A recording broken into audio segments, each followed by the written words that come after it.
Fortunate that we get a conference win today here on our final weekend home game of the season. Ton of respect for Coach Fern, the Charlotte program, their players, and respect this rivalry, which is great. March basketball, good in-state game between two teams, two great fan bases and programs, and feel fortunate that we're able to, again, to get the win. Game didn't end quite the way that we would have liked it to, but as we talked about in there, whether it's good or not so good, we're going to find a way to get better from it, and that's what this team has done all February, and we'll continue to do that and learn from the end of that game. But give Charlotte a lot of credit. If we were in that scenario, down double digits, and we have been right there this season, they're not going to stop playing. Our guys know that, and we got to learn from it, and we're not going to stop playing. Any questions for RJ? RJ, how do you just sum up the emotions of today, obviously on the senior day and having the game you had? Well, emotion was high in the game because it's a rivalry game as well. So I would say this is the kind of environment that you want to play in. Very high emotional game, energy very high. So I kind of love those kind of games. Those are the games that you kind of want to thrive in. Once it ended, it looked like you were really soaking it in post game with fans, players, everyone. What was kind of going through your head in that moment as you know kind of like one of these left? Well, you don't get more of these. So it's very, very emotional for me because I've been for 4 years. These are the same fans that cheered me on since freshman year. So I would say kudos to them and shout out to the Minchie Maniacs and to all the fan groups out there. I really thank you. RJ, just to have so many friends and family there before the game, and what did it mean to you to have that many people in your corner in for the game today? I feel like it's a blessing. I feel like I got a chance to showcase what I do, and I'm really glad for them to come to see me play because it was their first time seeing me play. So I just want to give them a little show or something like that, and try to get a win right in front of me. Playing here for 4 years just to represent the Pirates on the front of your chest for all of your college career. How special has that been for you? It's very special, but I'm still in the business mindset. We trying to win the next game. I'm still going on. The season's still going on. I'm worried about winning right now. I'm gonna soak it in later. I'm just worrying about Tulane in the next game. In a time where so many guys are switching programs, chasing bags, what have you, why has it been important to you to stay here and bring this program up like you have? I mean, there's no place like home. East Carolina is my home, and the coach staff believe me. I trust in them. I trust in the process. My biggest goal before I got here, I wanted to change the culture. I always said I want to win here and be one of the best players and one of the best winners over here. Anything else for RJ? RJ, number 5 for Charlotte, folks. Pretty obvious y'all were going at it pretty good. Just what was that battle like? And when you know early in the game he's trying to take you away a little bit. I would say he's a great defender. He's a great defender, and I don't let stuff like that get under my skin. He's a young player, so I would say he'll try to do his best to take the best player out of the game. So kudos to him. You look like Dwayne Wade talking to the crowd out there wearing a Heat jersey. What was that atmosphere like in the electricity in Minji's? That's more my personality because I get that from my mother. So I would say I embrace the energy, embrace the crowd. I'm not gonna say I'm a crowd pleaser, but I build off the crowd. All right, thanks, RJ. Appreciate it, RJ. Congrats, man.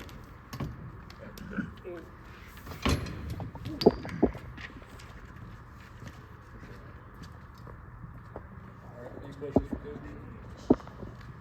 Well, Coach, obviously, emotional game. Just, I guess we'll start with that sequence at the end. What did you kind of see there when you were kind of on the court, and kind of walk us through what happened there? Oh, that's just high emotion. Yeah. I mean, that's all that is. I mean, to be honest with you, I didn't even see what happened between Braswell and Trevi. I know there was a foul called. I saw chirping back and forth, and I really just stepped on the court because it looked like the teams and just to keep everybody apart. And that's all it was. I think it just turns into a high emotion game. Again, their players, our players. It was a physical game, but that is all that was. Nothing more. it looked like you were trying to grab Trevi, but RJ beat you there. What does that say about the character of RJ to beat the coach out onto the floor? Because you honestly kind of looked lost. You're like, I came after Trevi to get him out of trouble, and RJ had already taken him. You just don't want ever in those moments where it's kind of in that funny area. Whenever you're in a situation like that and there's just two players involved in something, or it's kind of the play's going this way and the action's happening over here, that's when something can happen that doesn't, because they're isolated. So when I saw that, I just went out there just to keep cooler heads prevail, hopefully. And I thought our whole team, and I'm sure their team, I don't know what was happening, but I'm sure both teams were in that, and both coaching staffs were in that mindset. But again, I've said this about RJ, to your point. RJ, as great of a player is, he's even a better human being. It's because of his family that was just standing here with him, and the support and who he is as a person and teammate. I've often said as a teammate. And I think that just exemplified that right there. You guys played a pretty decent first half, but just going to that locker room, did you know you had an extra level to get to? I mean, the way you started that second half. Well, I thought what they did a really good job of in the first half was, man, they slowed the game down. They really did. I mean, the pace of the game. Then we have a silly turnover in transition, and they capitalize it. We had a 4-point lead, and our energy, I think we may have built it up to 5 at one point, but I know it was 4, and they closed the half on that run to tie the game going to half. So we talked about some very specific things in the second half, and I'm not sure the first 10 minutes we could have had a better execution of exactly what we were trying to do on offense and defense. We looked up, and 10 minutes in, we had a 10 or 11-point lead. And then we continued to do that under the 4-minute mark. I do believe we missed some key free throws in that 8-minute stretch. That's a chance where you're never going to put a team away, especially a great team and such a great coach team like Charlotte and their players. Nick Graves is an all-conference guard. I mean, he's a really good player. As you guys talked about, when you talk about folks as a defender, I mean, when you talk about Braswell as a 7th-year senior, they're going to continue to fight. And so those free throws are really big.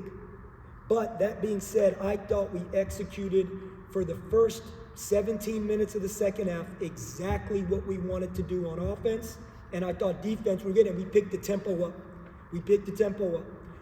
Unfortunately, there was some plays down the stretch, whether it be a free throw here or there, a turnover here or there, and that's where we will look at this. And as I stated in the opening statement, we'll get better from that. Since your first day here walking into the building, you've had RJ Felton on your roster.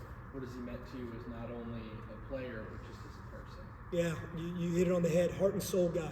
He bleeds purple, and I think it's the most powerful thing to say. As great of a player as he is, he's that much better of a human being and teammate. And you guys know how many times I've said this sitting right here. He cares so much about his teammates and the guy sitting next to him. And he exudes that right now as he is in this final chapter of his career at ECU. He does that throughout the game, in timeouts, talking to players, talking to me. He's telling me, and I promise you, I was cool. I was perfectly fine. That was normal emotion. But he's saying, Coach, we got to stay cool. I said, you're right. I'm good, RJ. But again, he's so aware of what's going on around him. And all that talking that you may have seen with me and their coaching staff, Coach Fern, I got great respect for him as a coach and as a friend and as someone that I truly respect. So he and I were talking, as you guys probably saw. That was all that. But you know what? This is great for East Carolina University. It's great for Charlotte. It's a great in-state rivalry game. And hopefully there's many, many more great games in March between we want to be in that ring too. ECU basketball wants to be in that ring of playing big games in March versus rivals. Charlotte, ECU, we want to be in that. That's a great thing for both fan bases, both universities, both programs. Coach, when you leave this game, do you leave it more frustrated that they came back into the game and made it so close, or is your takeaway more positive that you guys were able to shut the door at the end of that? The questions in here would be a lot different if we had lost by 1. I can promise you that. So winning game number 9 in conference play and win number 17 is what the goal is. The goalposts aren't going to change. Now, I don't care if we won this game big or won any game big.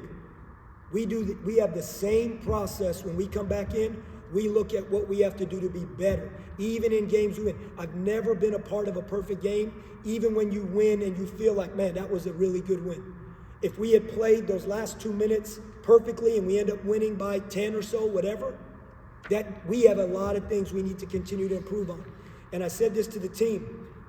We have been in the situation where we were down 10 with 4 to go, and we've come back and won games this year. We have been in situations where we played great, and it's a 2-point game with 38 seconds, and we have the ball.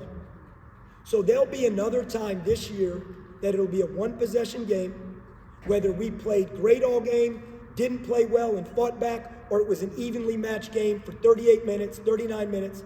That situation will come up again. I don't know if it'll be Thursday night. I don't know if it'll be our last game. I don't know if it'll be in the conference tournament or hopefully something beyond. But we will learn from that. So frustrated is the wrong word, but a definite hunger to improve from that and learn 100%. But we would have taken that no matter how we finished the game. And we got to be better. That game shouldn't have come down to what it did, but I give Charlotte credit. They fought like a good team and a great coach team would. Just going back to before the game, and have that moment with Cam, with CJ and RJ, and what did that mean to you as a coach to have the moment on to those guys? I'm going to talk real quick about the 3 guys. Number 1, CJ, who's been here the shortest time. Anytime someone could come in and play for what's on the front of that jersey in his 6th year of college, played for great coaches at great programs, he's fully embraced ECU's offensive system, defensive system, culture on and off the court. And that takes a lot, and it takes great humility, coachability, and he's embraced wanting to improve individually.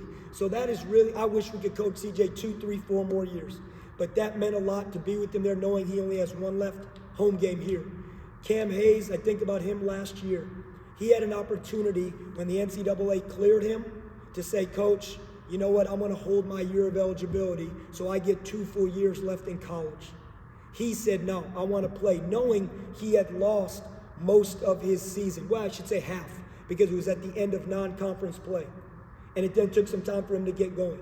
So that, to me, speaks a great volume of his selflessness and puts the Pirates first. And then again, we've talked about RJ in here. I just think he is a heart and soul guy for ECU, for Greenville, for this program.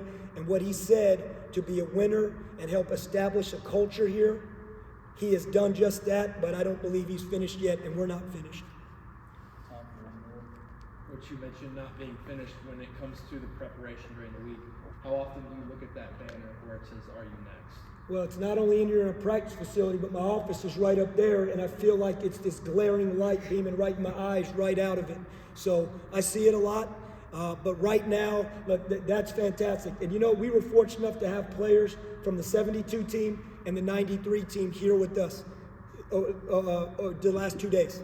That's so powerful. The ECU basketball, they all came back to be here for this game, the alumni, the letter winners. And we would love to have a chance to do that. But to have those guys with us and around our guys to show guys, our players, that ECU basketball is important to them, man, that was powerful. So yeah, we see it, but right now our whole focus is we better get better to get ready for a great Tulane team coming in here that won on the road yesterday, and we got to continue to improve to give ourselves a chance to have a chance at that.